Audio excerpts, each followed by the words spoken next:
How did you use media technologies in the research, planning, evaluation and construction stages?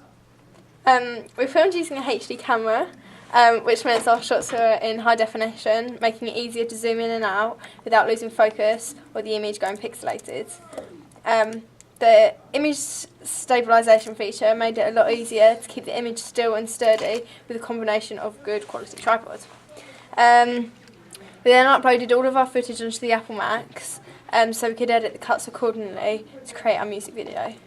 We did this through Final Cut Express, and we made our shots the right length we required using the razor blade tool.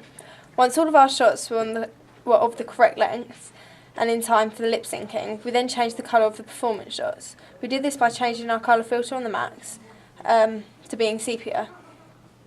Our whole video was created through filming placed on top of our MP3 out of the clouds. We marketed our video by uploading it onto YouTube, which we have here. By uploading it onto YouTube and showing it at our weekly assembly to the whole of the sixth form.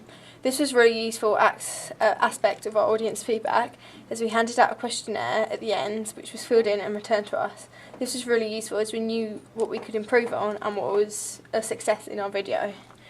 We created a digipack and a magazine advert to publicise our artist. We did this using Photoshop.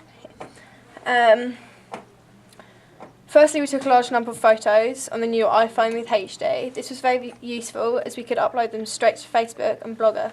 With the photos being on Facebook, it meant that we could get instant access and comments and likes to our potential digipack photos. After we took into consideration the types of photos people liked, then we started to create our final digipack using Photoshop on the Apple Macs. We set up a square blank canvas in the correct dimensions of a CD digipack cover, so we could then edit all of our photos to the correct size. We chose a photo for our front cover, back cover and a number of others, and our inlay to make up a collage. Our front cover photo was edited, so it was just a headshot, then superimposed onto a different and bold background. For our font, we downloaded a unique version from dafont.com. We used this for our title and the album name. We chose one font out of a few that we downloaded. The reason for doing this was to play around with and to see what worked best. For our front cover, we decided not to focus on the artist and just use a simple piano. Again, we created, edited this on Photoshop whilst adding all the legal requirements. For our record name, we used another font off dafont.com and downloaded all the legal requirements, barcode, etc. This was done through using Safari on the internet. We edited our photos for our inlay and advert all in Photoshop too, using the same conventions and techniques we used for front and back cover.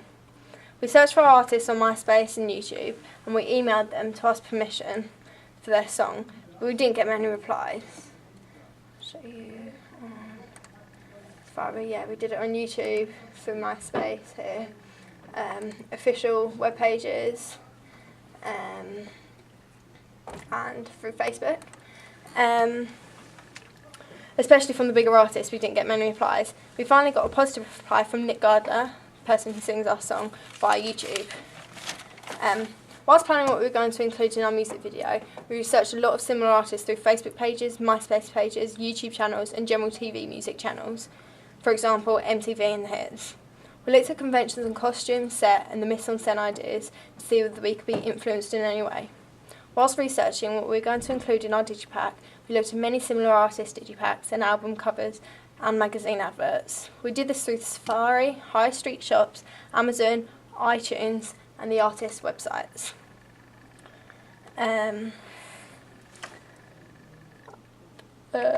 We looked through the general digipack layout to get ideas for what we're now going to use, and set out our digipacks, the amount of average pages we'd use for an inlay. We accumulated props and costumes through what we already owned, and we used the school's grand piano, which was very handy as it was already on location. We used Prezi to create our vignette storyboards, and this was very useful as everything was in one place and we could access this all via our smartphones. I've got Prezi up here, this is Prezi.